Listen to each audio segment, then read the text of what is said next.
Bonjour, voici un tuto pour vous montrer comment créer un QCM.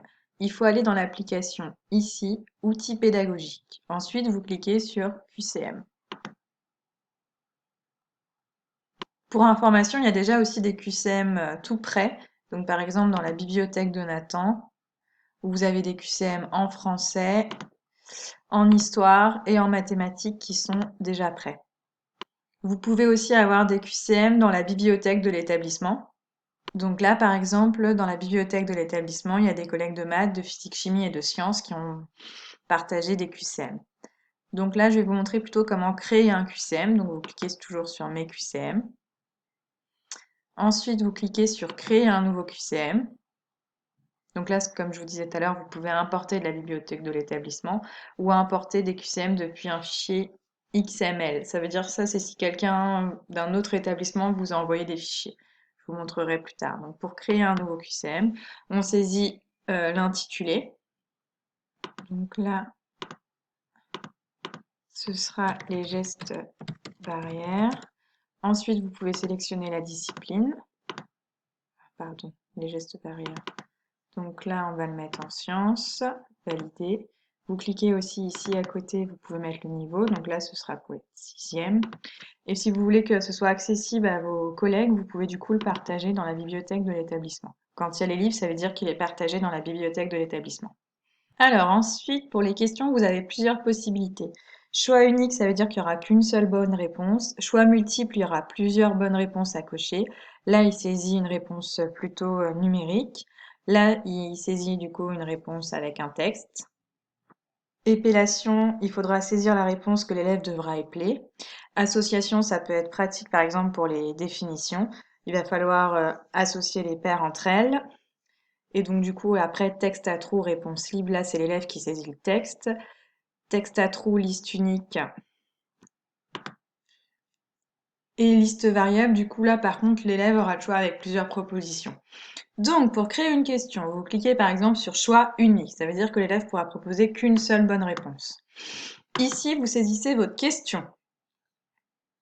Par exemple, quelle est la durée du lavage de main? Vous pouvez éventuellement mettre un intitulé, lavage de main, et ici vous mettrez le nombre de points associés, par exemple 2 points. Vous pouvez du coup ensuite saisir ici vos réponses, par exemple 10 secondes. Hop, une fois que la réponse elle est saisie, il ne faut pas mettre toutes vos réponses ici. Vous recliquez ici sur proposer une réponse. Vous mettez 30 secondes, ensuite on peut mettre 1 minute, et puis on peut mettre par exemple 3 minutes. Ensuite, vous sélectionnez la réponse correcte, donc ici ce sera 30 secondes. Vous pouvez ajouter un commentaire, donc vous cliquez ici et vous mettez votre commentaire. Donc par exemple ici le lavage des mains doit se faire plusieurs fois par jour, etc. avec de l'eau et du savon. Vous pouvez aussi ajouter une image dans la consigne pour aider l'élève.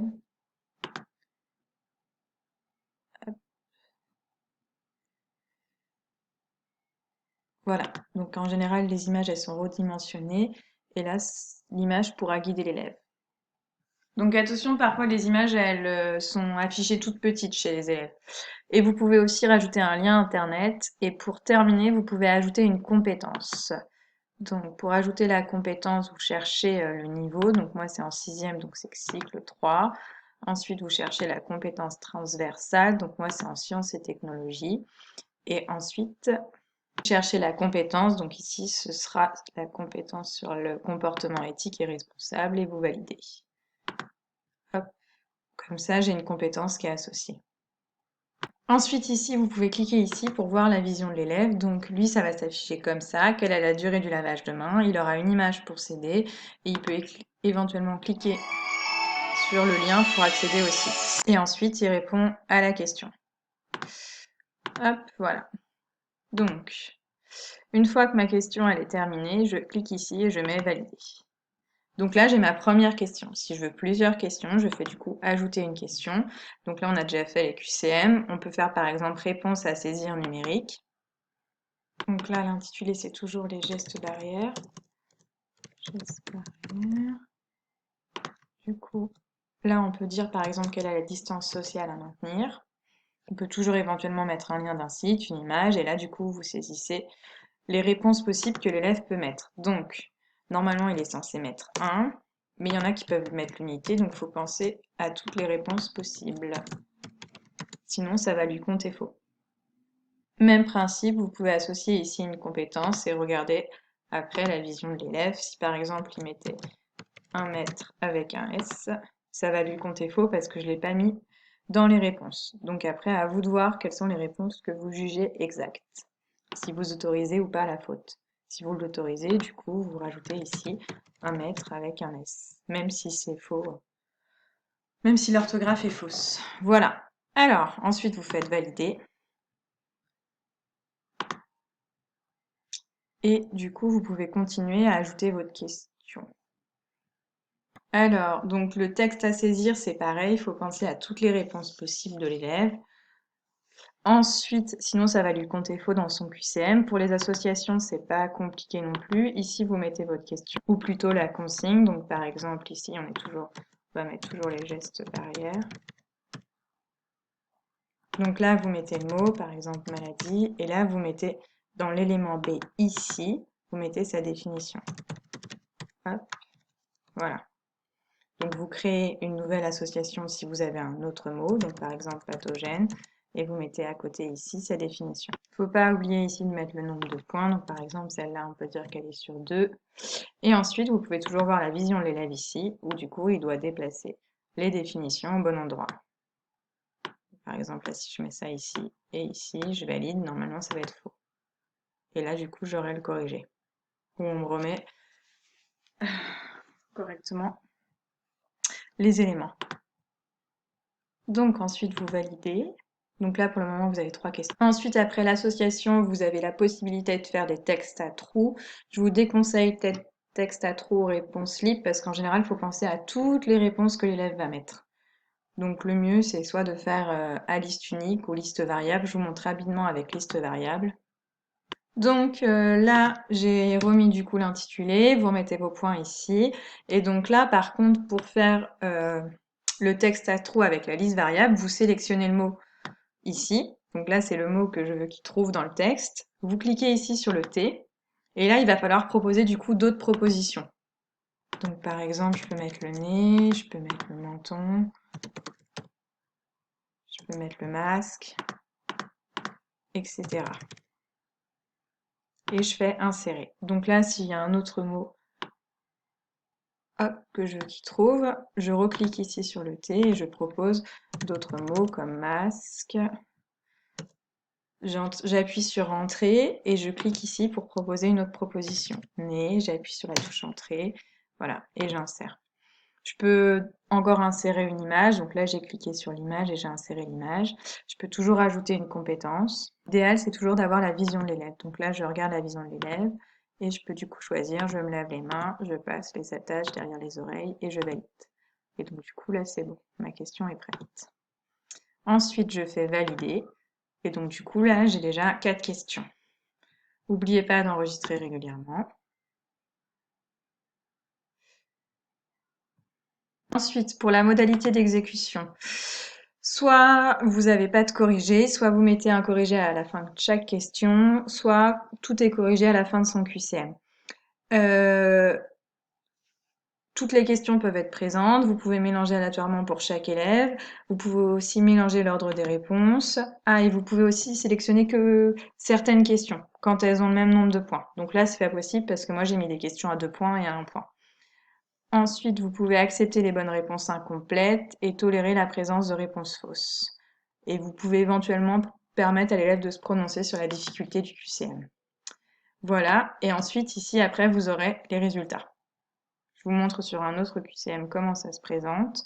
Alors, là c'était une évaluation notée. Quand il y a le petit 20, ça veut dire que ça comptait directement dans la moyenne.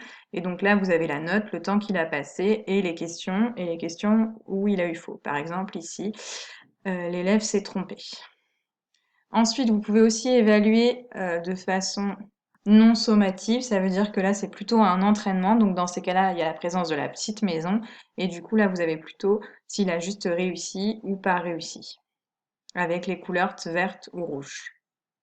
Donc c'est la différence entre les deux symboles ici. Le 20 ici, c'est que ça compte directement dans la moyenne. Et la maison, c'est plutôt pour s'entraîner.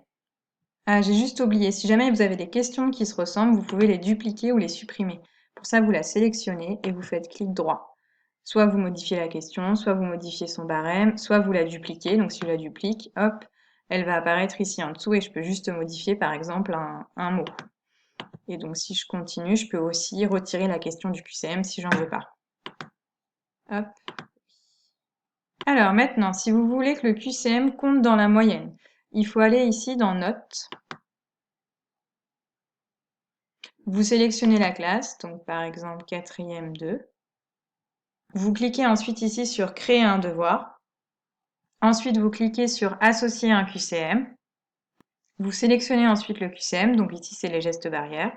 Puis vous cliquez sur Valider. Donc là, on voit bien que le QCM a été associé. Ensuite, vous sélectionnez les dates durant lesquelles l'élève pourra répondre. Donc là, j'ai mis du 10 mai au 30 mai. Vous pouvez mettre aussi que la note est publiée directement dès qu'il a fait le QCM, ou vous pouvez éventuellement changer et mettre à la fin quand tout le monde aura fait son QCM. Ensuite, vous choisissez ici le coefficient. Vous pouvez ramener la note sur 20. Par exemple, ici, mon QCM est sur 6 points. Si je veux que ça compte autant que mes autres devoirs, je peux ramener la note sur 20. Et ensuite, vous pouvez choisir si c'est facultatif ou pas. Ça veut dire, est-ce que il compte que s'il augmente la moyenne de l'élève. Dans ces cas-là, il faudra sélectionner comme une note. Ça veut dire que ça compte que si ça augmente la moyenne de l'élève. Et ensuite, vous cliquez sur Créer. Donc, quand il y a l'icône violette ici, ça veut dire que c'est un QCM, et le orange ici, ça veut dire que la note, elle compte que si ça augmente la moyenne de l'élève. Et donc, les notes ici, elles vont s'afficher au fur et à mesure que les élèves ont fait les QCM. Par exemple, ici, il y a 3 élèves pour ce QCM-là qui ne l'ont pas encore fait. Donc là, vous faites Nouveau, QCM, vous sélectionnez du coup par exemple Geste barrière, vous faites Valider. Donc là où je l'ai publié 2 fois, j'ai pas fait exprès. Pour le jeudi 14 mai, répondre en ligne, vous pouvez sélectionner que certains élèves. Et donc là, comme j'ai publié 2 fois, je vais supprimer les travaux à faire. Et là, par contre, pour avoir les résultats, il faudra aller dans Outils pédagogiques QCM. Vous cherchez le QCM. Donc, le QCM geste barrière, on voit bien que ça a été publié pour les 4e 2 et comme il y a le 20, ça compte dans la moyenne. Et pour la petite maison, par contre, il faudra regarder les résultats. Donc, il faut cliquer dessus et ensuite cliquer ici sur Résultats. Vous aurez du coup les résultats ici de vos élèves. Si l'élève s'est trompé ou n'a pas eu le temps de faire le devoir, vous pouvez faire un clic droit sur son prénom et du coup, vous pouvez permettre aux élèves sélectionnés de refaire le devoir. Si jamais vous voulez garder vos QCM pour l'année d'après, vous pouvez cliquer ici sur Sauvegarder mes QCM, progression et appréciation. Et le même principe, vous pouvez récupérer des QCM soit à vous ou soit à vos collègues en cliquant ici. En cliquant ici en bas sur Partage de QCM, vous pouvez avoir aussi accès à la bibliothèque de QCM de Pronote. Donc si je clique ici, j'arrive à la bibliothèque et je peux récupérer de nombreux QCM. Et quand vous avez vraiment terminé votre QCM, d'ailleurs avant de le poster, vous pouvez cliquer dessus et visualiser votre QCM en entier. Voilà, bon courage.